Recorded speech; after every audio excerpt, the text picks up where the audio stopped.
All right, everyone, let's get started. I wanted to welcome you all to our first TAP lectureship that's a part of the Planetary Atmospheres Initiative.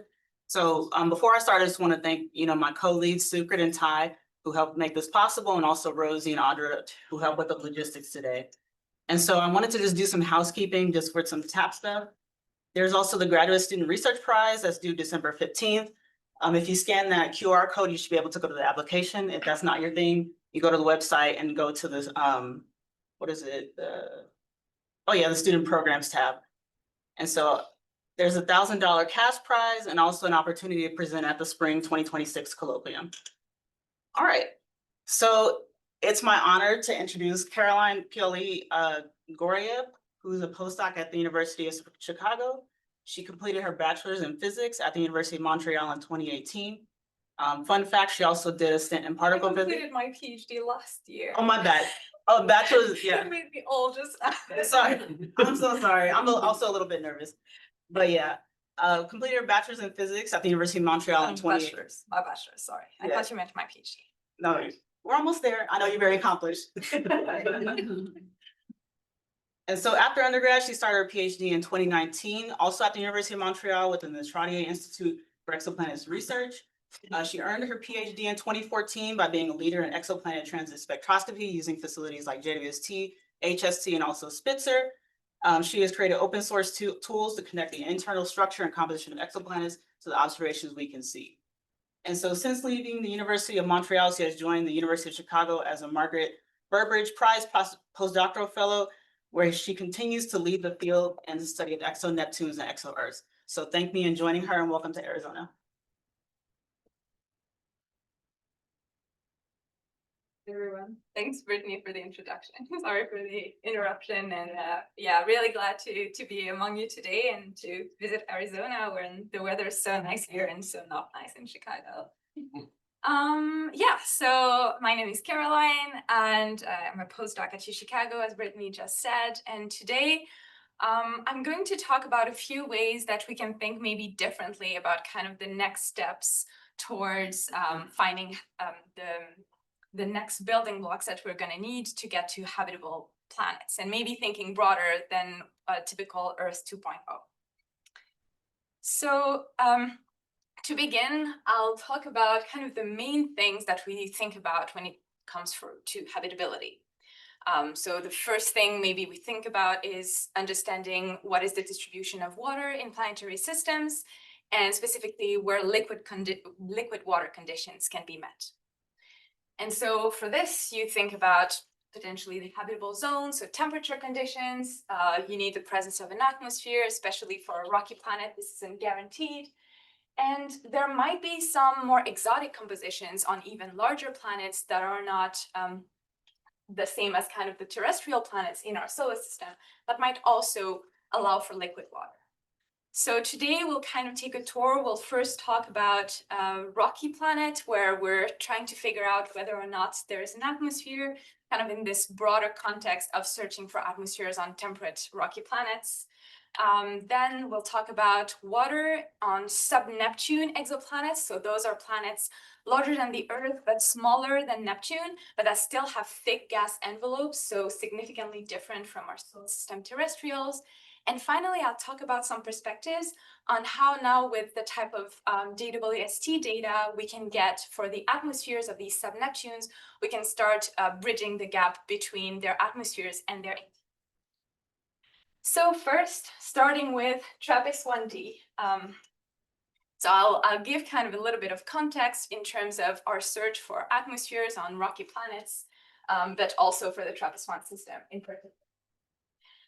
So the kind of big challenge that comes with predicting whether or not a given rocky planet that we know of would have an atmosphere is that our models depend on a lot of factors that observations, that theory can't provide a priori. Things such as the history of irradiation and X-ray and UV from the host star, as well as what the planet started out with, how much volatiles, how much water, and how its energy and cooling occurred over time. And so because of this, we've kind of taken up the opposite approach of going with atmospheric reconnaissance and figuring out on which planets we find versus don't find atmospheres, and learning backwards from this, where in the planetary system, when in the kind of lifetime of the system, and perhaps for how long those rocky planets could retain or even outgas atmospheres. And so this has been subject of much focus of the field. One testament to this is this 500 hours director's discretionary time program on the JWST that's dedicated to searching for atmospheres on small rocky exoplanets using eclipse observations. So when the planet passes behind the star and figuring out whether the planet is any cooler than a bare black rock would be, essentially. But while this program is underway, there's also been kind of parallel efforts at studying specifically the atmospheres of potentially temperate rocky planets that are less amenable to emission because they don't emit so much light. With perhaps definitely the most studied system being the TRAPPIST-1 system, with on its own over 400 hours of dedicated JWST observations. So when we think about the TRAPPIST-1 system, the reason why it's considered such a unique opportunity is because we have 7 small Earth-sized, roughly rocky planets that are all around the same star, which means that a lot of the factors that I mentioned earlier that are unknown about the history of the system are essentially shared across the different planets, modulo their level of insolation and perhaps the amounts of volatiles that they started out with. So the interesting thing there is that we can play a game of figuring out what we can learn about all the other planets from observations of just one. For instance, if we figure out that TRAPPIST-1e doesn't have an atmosphere, then this is going to also update our prior on whether or not the inner planets can retain atmospheres and how much, if any, atmosphere the outer planets could have. But in that context, we've seen over the past few years that not all TRAPPIST-1 planets have proven as helpful of a lever in that context. So, for instance, observations of TRAPPIST-1b and c that haven't yet found conclusive evidence for thick atmospheres didn't yet teach us so much about the outer TRAPPIST-1 planets, because our modeling told us that they're so close in to a very active late M star, and so there's kind of little odds at all that they would have an atmosphere, so we can't exclude a lot of the parameter space from that. And so the idea was that by going to further out planets, we would kind of enter this realm of having a higher reward, let's say, for figuring out whether or not one of these TRAPPIST-1 planets has an atmosphere. So TRAPPIST-1d is maybe 80% of the size of the Earth, around 40% of its mass, and it's on a 4-day orbit around TRAPPIST-1. One thing that's interesting is that it's at the cusp of the habitable zone. Depending on exactly which model you look at, it could have water in liquid conditions. Potentially more likely, water would be in the form of vapor in the atmosphere. And here we have something closer to a 50-50 odds, let's say a priori, of having an atmosphere on that planet. And so as part of the nearest GTO that's led by David Lafrenière in Montreal, we obtained 2 transits of TRAPPIST-1d with the NIRSPEC PRISM instrument. And so the first thing that we all have kind of learned over this exploration of the TRAPPIST-1 system is that the star is very variable, very active. And this is quite obvious when looking at the observations of TRAPPIST-1d. So first, if we just look at the transit light curves, which are for 2 back-to-back transits, so there's no kind of closer in time that you could do. First thing that you can see is on the bottom, the flux around the H alpha emission line that is essentially tracking whether the star is flaring, tells you that there might be a flare in the transit during the first visit, kind of in the baseline, and like in the ingress and egress for the second visit. But besides that, if we now look at what the transmission spectra look like, and now shown on the same scale, you can see that the 2 transmission spectra of supposedly the same planet look very different. And they don't look like anything that a planet would do, like having a decreasing transit depth to, at these short wavelengths, for instance. And so we think that this is due to what we call the transit light source effect, essentially the fact that the star has a different distribution of hot and cold regions on its surface, and it has the time in those 4 days to actually evolve because the rotation period of the star is around 3.1 days. So it's a little bit less than the orbital period for this planet. So one thing that we actually looked at for this study was what we could learn by kind of cross-checking that we're not fooling ourselves with whatever parameters we infer for the stellar surface, by also analyzing with kind of the same methods the out-of-transit stellar spectrum that we get from our observations. So a big caveat there is that stellar spectra for late M dwarfs aren't great, so you need kind of error inflation in that. But I think a really promising thing is that the parameters that we get from the in-transit and out-of-transit information on the photosphere makeup and also the presence of spots and their temperatures are really consistent across the two analyses. So now if we do kind of the best job that we can at removing the impact of those flares and stellar contamination on the spectrum of TRAPPIST-1d, we get something that looks like this, essentially a flat line, a spectrum that looks flat within 100 to 150 ppm throughout the 0.6 to 5.2 microns that is spanned by near-spec prism. And what is interesting there is that what you can see in those colored lines is the expected amplitudes of the features you would see if you had a 1-bar atmosphere of one of these high mean molecular weight species, for instance, the 1-bar water-rich atmosphere or 1-bar methane-rich atmosphere. And so we're really still, even modulo kind of the model uncertainties, entering this regime where we can compare our observations to high mean molecular weight compositions that are more similar to kind of the secondary atmospheres that we see in the solar system. We also see that what we get isn't consistent with a hydrogen-dominated low mean molecular weight atmosphere, which is shown in the brown curve that you can see here. So there are some compositions, perhaps of the interior, that can be ruled out just from this. But now, what can we learn from a flat line? Generally, you have kind of 3 different hypotheses. The first thing is we're not seeing any wavelength-dependent variations because the planet is a bare rock. The second is that maybe it has a secondary atmosphere similar to those of some of the terrestrial planets. And let's see maybe what those would look like around an M dwarf and how would that be different. And the third one would be maybe it has a high mean molecular weight atmosphere, but it's kind of more exotic. It's not really like the solar system terrestrials. So if we go through each of these in sequence, the first one being that we're looking at a bare rock. Well, again, we can play this game of figuring out what we can learn. How easy is it to actually desiccate this planet? So what we did is a modeling exercise where we start out TRAPPIST-1d with different amounts of water and allow initially the water to dissolve in the interior if the planet is hot enough to have a magma ocean. And over time, sorry, I feel like I'm hiding the screen a lot. Over time, as the planet cools down and the interior solidifies, then the water can be released into the atmosphere and is available for atmospheric escape. And so we can see kind of which of these initial simulations actually end up with an atmosphere.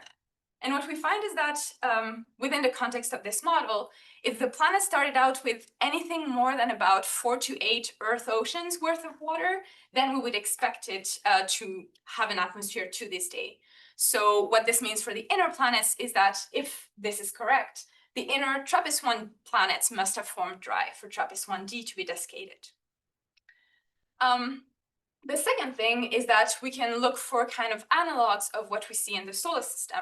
An example is this kind of exotitan compositions where you would have a nitrogen background atmosphere where for this simple model, the only infrared absorber would be methane. And so just to navigate this graph a little bit, what you're looking at here is going to the top, you decrease your amount of your absorber, so here methane, and going to the right, you increase your nitrogen partial pressure. So generally you have thinner and thinner atmospheres as you get to the top left.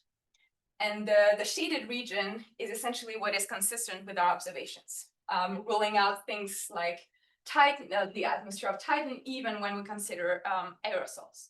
Now, this is a simple model that doesn't necessarily consider a lot of high mean molecular weight species that could kind of play together, but this is just kind of showcasing the type of sensitivity that we can reach. Now, if we look at oxidized carbon instead, CO2, which we see in a lot of solar system terrestrial planet atmospheres, our constraints aren't as stringent because CO2 is a heavier molecule, so the features we're looking for are smaller.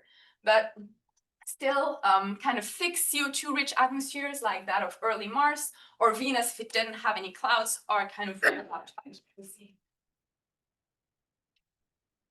So finally, I mentioned that TRAPPIST-1d could be something completely different from what we see in the solar system. An example of this would be having this kind of steam atmosphere dominated by water. And a really interesting finding from 3D simulations of the climate of this planet is that because of the infrared radiation that it gets from its host star, the water clouds that would form, because it's on this temperate orbit, would actually be much higher up than the water clouds that we have here on Earth. And so what that would mean is that when you account just in a water-rich, so nitrogen and water, GCM, for the presence of these clouds that form at the day-night terminator that you can see in this white shaded area, you would expect to see a flat spectrum. So this is something that we also need to think about kind of more broadly when looking for atmospheres on temperate planets around these late M dwarfs, that maybe even if they had atmospheres, if they had any water and kind of this water condensed out, this might actually mask the features that we're looking at. So in terms of kind of the broad lessons learned, we don't know yet whether TRAPPIST-1d is a bare rock, a solar system terrestrial-like exoplanet, or it has a more, let's say, a more exotic type of atmosphere. But in each of those cases, we can kind of rule out a lot of the parameter space of potential atmospheres. So now, moving on to bigger planet, 2 Earth radius planets. So we're going from the realm of terrestrial-like planets to really what we call the sub-Neptunes. So these planets have densities too low to be fully made of rock. So we know that they have an atmosphere, but we just don't know that's what this atmosphere is made of. The big kind of challenge with sub-Neptunes is that for most of them, all we have is mass and radius information to learn about their bulk compositions. And so if we place them in what we call a mass radius diagram, where sub-Neptunes would be the planets above what we call the radius valley, this kind of dearth of planets around like 1.8 Earth radii, you can say that any planet that's above this kind of pure rock line needs to have some volatiles. But whether it is kind of a few % by weight hydrogen, or a few tens of % by weight water, or something in between, is really not something that you can tell apart just from mass and radius alone. And so this is where atmosphere observations kind of have this promise of breaking this degeneracy by learning about the atmospheric metal content and linking it to the deeper interior. So an example of this is K218b, where initial HST observations suggested it had water absorption, while now with the broader wavelength coverage of JWST, we know it has methane absorption all throughout the near infrared. But what's interesting in our context here is the size of the molecular features that we're seeing. Because to first order, it should be proportional to what we call the atmospheric scale height, which depends inversely on the atmosphere mean molecular weight. And so, although this is a little bit complicated by the fact that when there are aerosols in the atmosphere of the planet, they can also mute the features. This means that, for instance, for a planet like K218b, just from the size of the feature we're observing, we know that it must have a hydrogen-dominated atmosphere. But that doesn't necessarily need to be true for, so K218b is over here, but that doesn't necessarily need to be true for the smaller planets here, especially as planets close to what we call the radius valley are kind of increasingly sensitive or increasingly vulnerable to atmospheric mass loss, especially if they have these lightweight hydrogen-dominated atoms. So to explore this kind of transition from the hydrogen-dominated sub-Neptunes to the much smaller ones, we have a JWST program really selecting the planets below what we would expect to be stable hydrogen-rich atmospheres, but above what we would consider, let's say, to be broadly consistent with rocky compositions. And so the planets kind of in this wedge are what we've been focused on. And so I'll be talking a little bit about GJ927d here, which is really the planet that we have that's kind of the closest in this sub-Neptune regime to the radius valley. With Hubble observations a few years ago, we already had confirmed that there was water absorption in the atmosphere. But again, if we want to understand the water content, we need to figure out whether it's water absorption in a hydrogen-dominated atmosphere or kind of water absorption in a metal-dominated atmosphere, maybe water-rich. So this is what the nearest spectrum looks like, observed with two nearest transits. And what we can see very clearly that also coincides with the HST observations is all these nice water features. But they're very small. This is one of the most observable sub-Neptunes. If this was water in a hydrogen-dominated atmosphere, these features would be much, much larger. And so just from this, we can figure out that the atmospheric mean molecular weight of the planet must be at least greater than 10. So it's compatible with either being water-dominated or just generally metal-rich, dominated by things heavier than hydrogen. Now, a complementary thing that we can look at, because we have this coverage with nearest source that also covers helium absorption, is atmospheric mass loss. GJ927d, because it's really kind of at the cusp of the radius valley and shouldn't have a stable hydrogen-rich atmosphere, was postulated to be one of these planets where it would be easiest to observe helium escape and even hydrogen escape. And so there have been observations in Lyman alpha that have not found hydrogen escape. But what we confirmed also with our observations, this is here for 2-pixel resolution, so close to kind of the resolution limit of nearest source, is that we do not see any absorption while we have seen it for other sub-Neptunes over here. And so what our modeling shows is that actually for these highly metal-enriched atmospheres, or even these water-rich atmospheres, it doesn't mean that there isn't hydrogen escape. Like water can be photolyzed and then you would have a lot of hydrogen that escapes. But actually, even if your reduction in hydrogen escape rate just basically from the mean molecular weight is only at most by a factor of 10, the hydrogen that's escaping has a much higher ion fraction, so it's much harder to detect in Lyman alpha. So this kind of all lines up together as being a metal-rich atmosphere. Finally, in terms of kind of our broader picture of sub-Neptunes, these are a sample of the spectra that we have now with JWST of these sub-Neptunes ranging from K218b, which is larger here, TOI270d, which is a bit smaller, and then GJ927d, which is kind of the smallest one where we have those features observed. And we can see that the features now being scaled as if the planets had all the same mean molecular weight look like they're progressively smaller going from the top to the bottom or going from these large to small planets. But we don't find any strong evidence for clouds in those atmospheres, meaning that we expect that to have some sort of metallicity gradient that may be due to the fact that hydrogen-dominated atmospheres are kind of increasingly unstable as you get closer to the radius valley.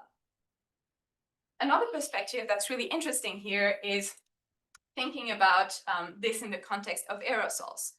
So a couple of years ago, there was a proposal that the trend that was observed initially from HST, but now also confirmed with JWST observations of these planets, which is what I'm depicting here, show this trend of smaller and then increasing feature amplitudes with equilibrium temperature, suggesting that kind of in this regime where we expect very effective photochemical haze production, the features would be suppressed by essentially hazes. This is what we see, for instance, in the GJ1214b, which has been extensively studied.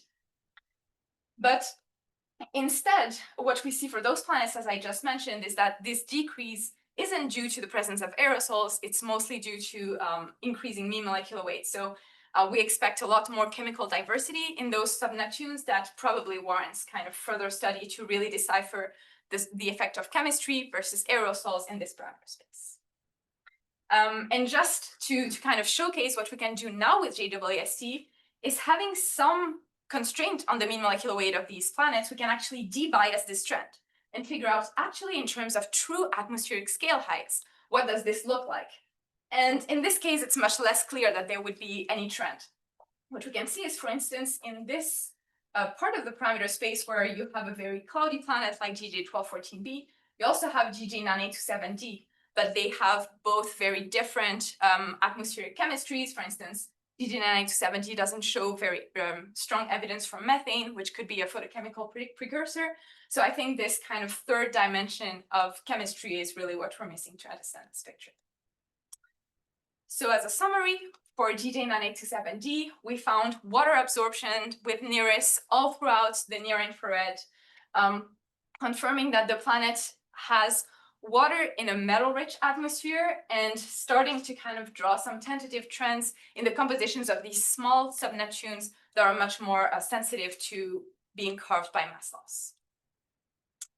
And so finally, kind of as a teaser for what's to come on DJ98270, we now have characterization of the stellar abundances of different elements, as well as observations with near-spec G395, which we're hoping to use to do a chemical inventory of the presence of other carbon and sulfur-bearing species, and essentially learn from this what types of, for instance, interiors or magma oceans could be present, and linking that to the interior via the stellar abundances. So now to kind of wrap up, I want to talk about this, what I'm calling the warm sub-Neptune opportunity. What I think we can do with warm sub-Neptunes that we can't really with the smaller planet, with the colder planets that have more, let's say that we expect to have more diversity in their interiors and how they're layered or stratified. So first, kind of a motivation for why connections between the interior and atmosphere matter. I would say that generally, we're kind of more interested about the bulk compositions of exoplanets than we're really about the upper atmosphere.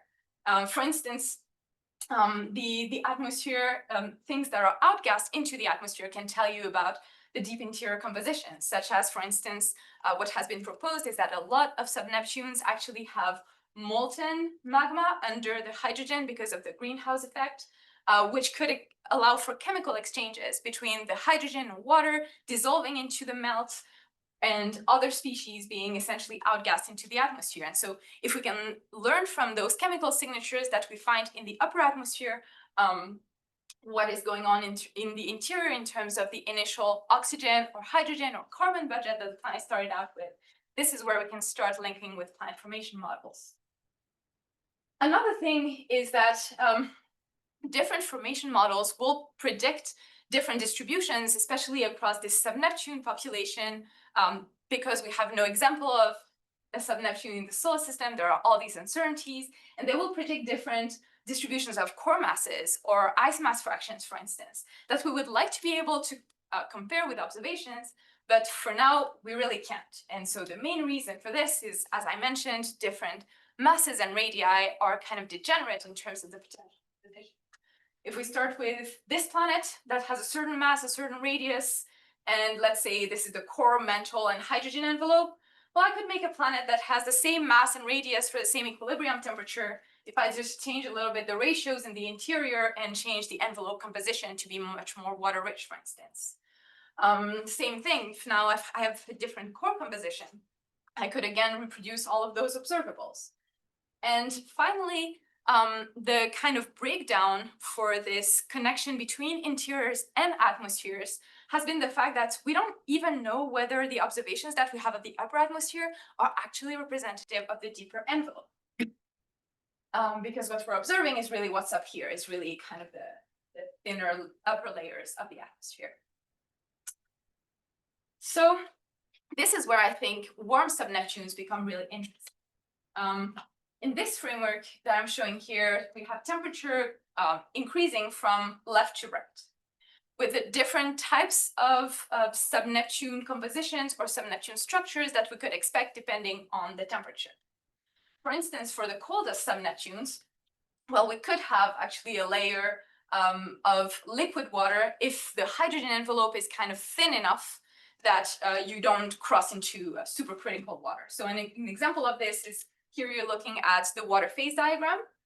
And this is the temperature pressure profile of your hydrogen envelope. And so you need this very kind of thin hydrogen envelope so that your boundary with your liquid, with your water layer would be in this liquid phase. So there's still kind of debate as to whether these thin hydrogen rich envelopes can exist, but this is a way that you could have liquid water on even a sub-Neptune planet.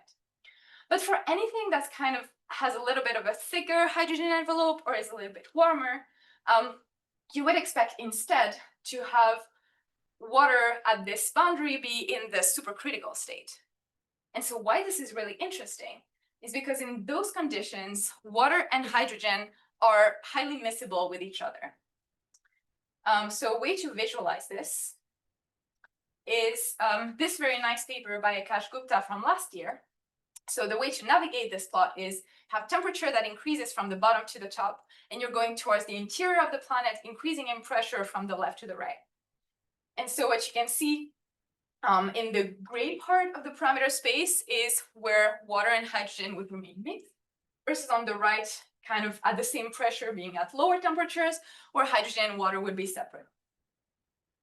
And so this type of stratification, where you would have a metallicity gradient with a kind of metal depleted upper atmosphere and a more metal rich deeper atmosphere, is something that we've used in models of Uranus and Neptune for a while, because they have actually these cold temperature structures that allow you for this separation at the deeper pressures. But for the sub-Neptunes, such as what is depicted here, there's really a lot of the parameter space where you would expect hydrogen and water to remain mixed. So we really think that if this is the coldest sub-Neptune, K218b, that we have studied in detail, and we find it to have to be an interior composition, to have its interior temperature and pressure profile not allow for stratification, this means that probably stratification shouldn't happen for even warmer sub-Neptunes. I would put a little asterisk to this because there are actually conditions where sub-Neptunes can stratify, but I'll talk about this more towards the end.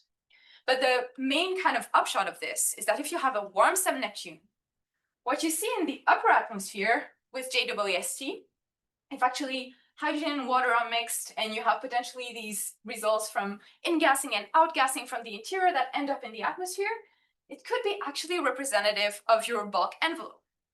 And so what this means is that if you have observations of the atmospheric makeup, you could really link this much more directly to the formation conditions and to the evolution of the planet.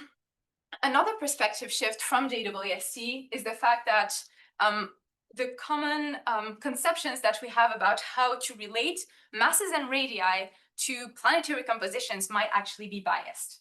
So there was this really nice paper by Peter Gao in 2020 that showed that some planets these are for 3 planets that have the same mass, same radius, but simply different aerosols. And because of the wavelength dependence of how aerosols scatter light, in the Kepler bandpass, which is where most of the planet radii that we had at the time were measured, you might find a much higher, let's say, measured radius for the same planet just because of the presence of different types of aerosols. So it's really important for us to understand this. But besides for GJ1214b that has a very, very flat spectrum, we didn't know yet whether this type of bias could really matter for sub-Neptunes. And so there's a very nice recent result that we had that's just been accepted in Nature Astronomy for LP79118c that shows that it has this huge kind of haze slope where we're really seeing that, for instance, for this planet, the amounts of water, hydrogen, or rock that it could have in its interior are really biased by the fact that its radius was measured at these much shorter wavelengths.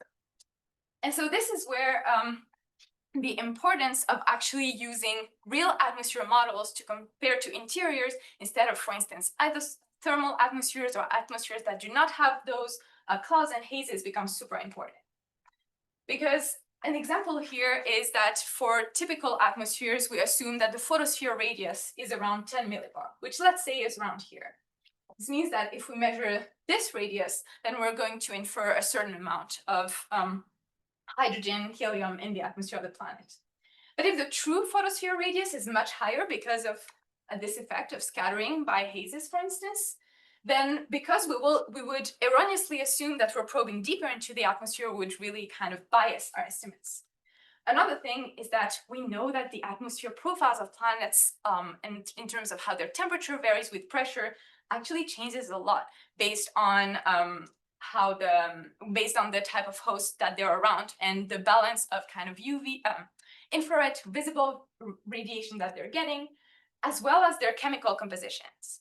And interestingly, those are all things that we now have with JWST. We have information on the wavelength-dependent properties of the scattering in the atmosphere, as well as some information on the chemical makeup. And so this really kind of calls for relearning what we've known about the compositions of these sub-Neptunes by kind of taking this information into account.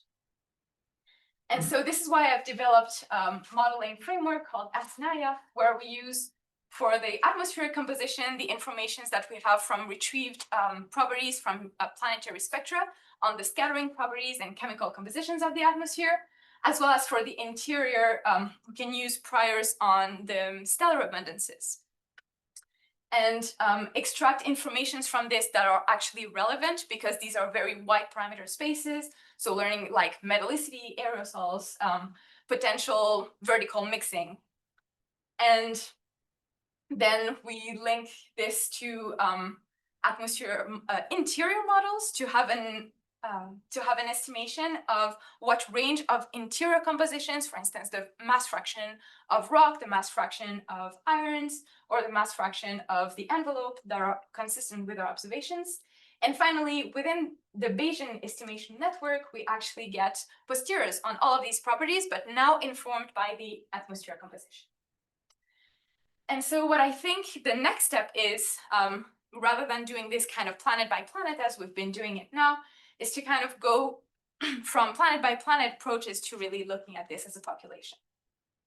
So just as kind of little look into what I'm looking forward to over the next couple of years is, for instance, observations of this really exciting exo-Neptune called TOI 674b. So the reason why this planet in particular was selected is because it is in this part of the parameter space where you would expect a lot of photochemical production of hazes, but it has observations of atmospheric absorption, so we know that it doesn't have completely flat spectrum. But here what we're going to get is a panchromatic spectrum, so going all the way from 0.6 microns to 10 micrometers in order to learn as much as we can about the properties of the aerosols that could be present in the atmosphere, as well as the underlying chemistry, because we know that we can find atmospheric features. Another perspective on this is that some of the planets where interior atmosphere models struggle the most are these superpuffs, these planets that look like they're too big for their mass. Essentially, even if you had like a ball of pure hydrogen, you could hardly explain them. And we think that some of the answer for this might lie in the fact that they have these scattering hazes that might kind of artificially increase their measured radii. And part of it might also be due to internal heating that is not considered in current models, and that could actually puff up these planets. And so as part of this, me and Michael Radica are leading a program on doing these panchromatic spectra, again, from 0.6 microns all the way to 10 microns with MIRI, of 4 superpuffs, the kind of 4 most extreme superpuffs, to understand the impact of aerosols again and internal heating on their atmospheric structure, with the idea then to kind of translate what we've learned about the prevalence of different types of aerosols in different stellar environments, as well as atmospheric chemistries, into the broader population. And so finally, I think one thing that is direly needed is to have much more coverage of this sub-Neptune population with equilibrium temperature.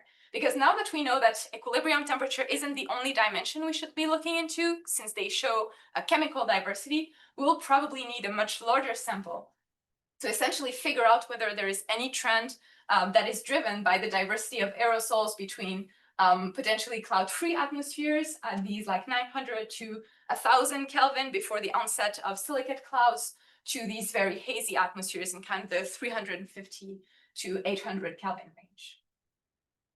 And so finally, I'll show just a preview of perhaps some kind of asterisks on this paradigm shift that I mentioned earlier, that the warm sub-Neptunes should have these, shouldn't have any stratification in their interior, that they should have kind of these mixed envelopes that go from supercritical all the way to water vapor. By considering the fact that this condition on whether hydrogen and water remain in two separate phases or actually mix together is heavily dependent on the atmospheric composition. So this is what I'm showing here. What you're seeing is the phase diagram of water in black, and then those colored lines show the distinction between under the lines profiles that are cold enough for water and hydrogen to phase separate, and above the lines, profiles that are hot enough for hydrogen and water to remain mixed together. And essentially, you can see that going from kind of solar-like metallicities all the way to water-dominated compositions, you have kind of this curve where as you increase in metallicity, you kind of close the gap to where you would have a potential demixing, and then you kind of go back down for those higher metallicities.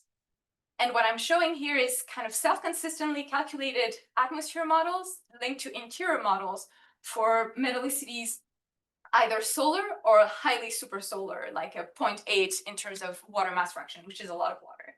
But what you can see is that while for the hydrogen-dominated case, you're kind of very far off from having any demixing that would happen under this yellow line. For the water-dominated case, instead, you see that you have this intersection in the interior. And so would this actually matter for any of the planets that we know of? Well, I think it could, because if we look at a planet like TY270d that has been very extensively studied, and we get the joint posterior on the mass fraction of the envelope versus how water-rich the envelope is, so you always get kind of you need a smaller amount of hydrogen, let's say, and you need a larger amount of water, fractionally speaking, to explain the same radius. Well, then you have these contours here that show all the types of compositions where a fully mixed atmosphere wouldn't be stable. And so although our atmosphere observations put us around 0.5, I think the error bars on this are still kind of big enough that it means demixing could actually matter as depending on the thermal evolution of these warm sub-Neptunes. So I'll leave up my take-home messages. I think there's hope for the search for atmospheres on small rocky planets, but it's very tricky, especially around late M dwarfs because of stellar activity. What is maybe the silver lining is we can get to those types of error bars that we need to probe secondary atmospheres. For GJ9827d, we found for the first time a planet that seemed to have metals as the dominant component, although GJ1214b is another example with aerosols as kind of the challenge for chemically characterizing it. And finally, I think there's really an opportunity to study more of these warm sub-Neptunes, where we think the atmospheres could give us much more leverage into the interior processes, be it outgassing from the interior, or even just the water content or metallicity that you would have throughout the envelope. So thank you. This is it here.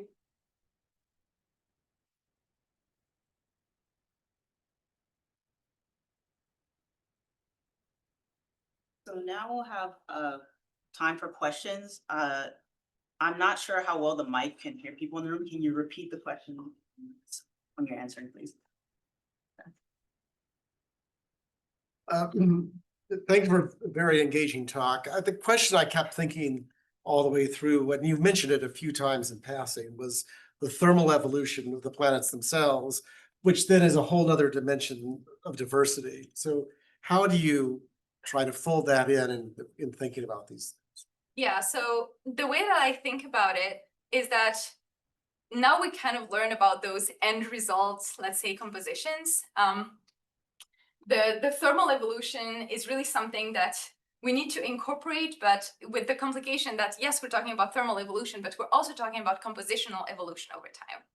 So if we just think about, for instance, this concept of like demixing, let's say, you have to have the interior of the planet be cold enough for this to happen. Maybe if the planet starts extremely water rich and it even gets higher and higher metallicity over time as it loses preferentially hydrogen over heavy elements, maybe it needs more than like 10 billion years to get cold enough for us to see this happen. So the way that I think about it, and that I think more generally in the field we're going into this direction, is that now that we have this handle on what the chemistry looks like, and that we have better and better models of the compositional evolution with these interactions between the interior and the atmosphere, there's starting to be a lot of effort into mapping out what kind of initial conditions can get you not matching perfectly the abundances, but for instance, getting the same types of molecules that you would see in the upper atmosphere, or seeing the same type of atmospheric mean molecular weight.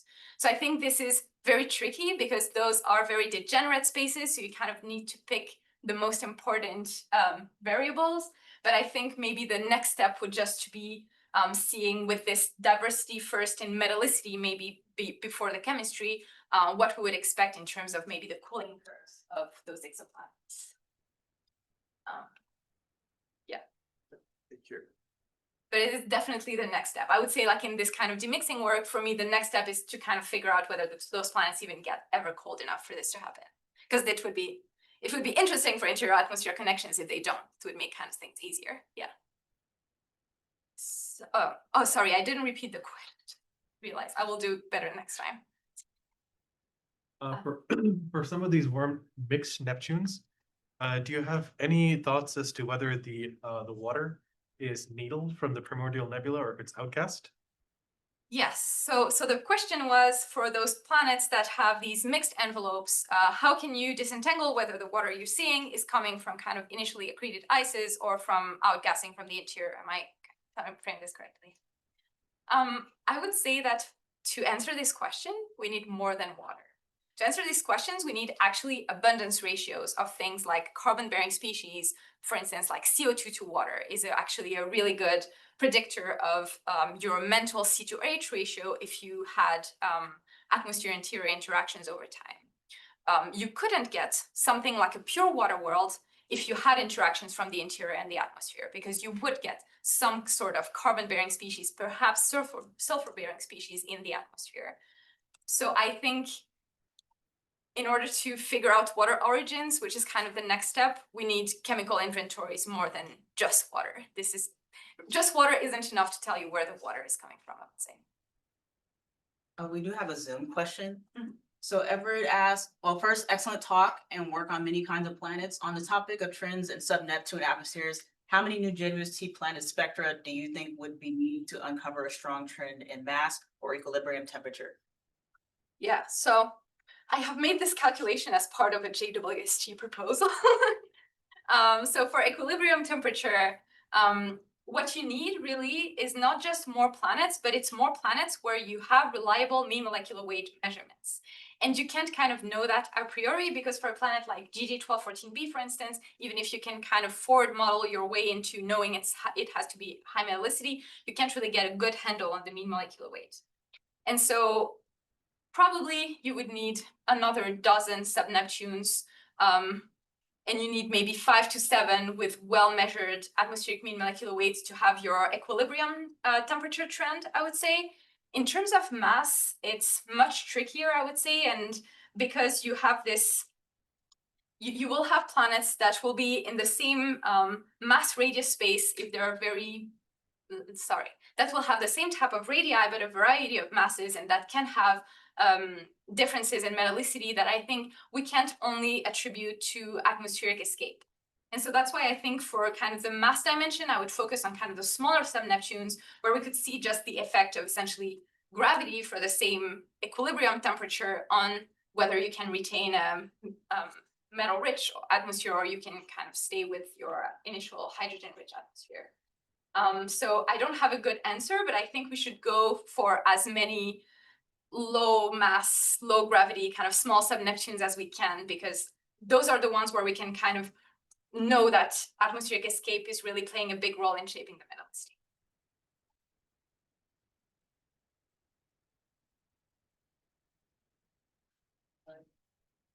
In the first part of your talk, you mentioned you estimated the amount of hydrogen escape you'd expect from high metallicity atmospheres. How did you conduct that calculation? Yeah, so this is actually a really exciting study that I'm doing with Derek Pishkina that's going to come out, I think, very soon on the impact of increased water content or increased metallicity on the mass loss rates that you expect, and kind of which species that you expect to see in the mass in your escape. So this is using the chain code that she has developed from like other legacy codes that essentially account for the full-on chemistry of like how much CO, how much water you would expect in those atmospheres, how ionized you would expect this to be, and what would end up in your outflow.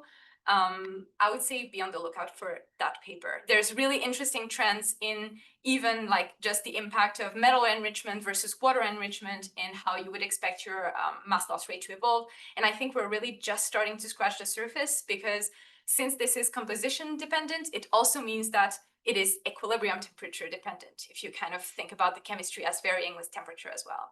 So I think this is kind of a whole other set of degeneracies, but we're starting to get kind of order of magnitude understanding of how those chemical changes will translate into more metal line cooling or just the impact of mu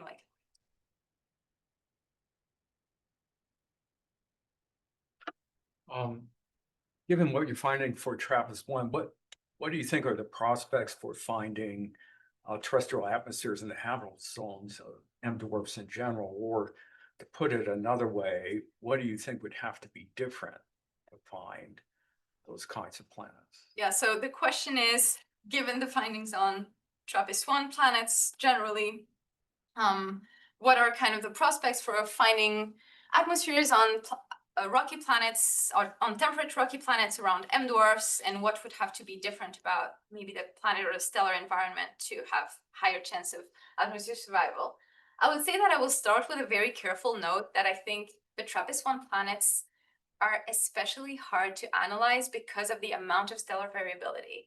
So I would say that for sure this planet doesn't have like a cloud-free, low mean molecular weight atmosphere, but I think our understanding right now of the types of atmosphere that it could have is mostly limited by the fidelity of our stellar models. So maybe TRAPPIST-1 is kind of in its own category in late M dwarfs in general.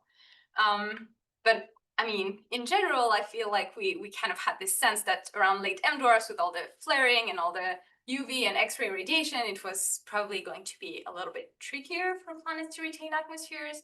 I think at least as part of the DDT program, there's going to be a look at earlier type planets around earlier type stars. But I think probably in the near future, the first types of atmospheres that we would find and trust would be around like lava world planets. And that would already be really interesting, and learning about kind of what the interiors of these planets look like and how we can translate that to temperate exoplanets. I don't think that we have a big enough sample yet to actually draw a prediction on like, for this planet, I think we could have an atmosphere. It's kind of still a case-by-case basis. We have time for about one more question. It'd be nice to hear from some of our students if you have any background questions or things you just want to learn more about as well. The cloud model for the TRAPPIST-1b, is the cloud thicker in the higher latitude or? Yeah, so I don't think I have a backup slide for this, but these planets, these clouds actually happen at a fraction of a millibar. It's in the stratosphere that these happen. But you could check the paper, and there's also a very good paper by Martin Turbet from 2023, I believe, that kind of goes through the inner TRAPPIST-1 planets and where you would expect those water clouds to occur. Because the GCM simulations that I'm showing in my paper came from him. And I didn't repeat the question, which was, where do the water clouds occur? Thank you. Let's thank our speaker again.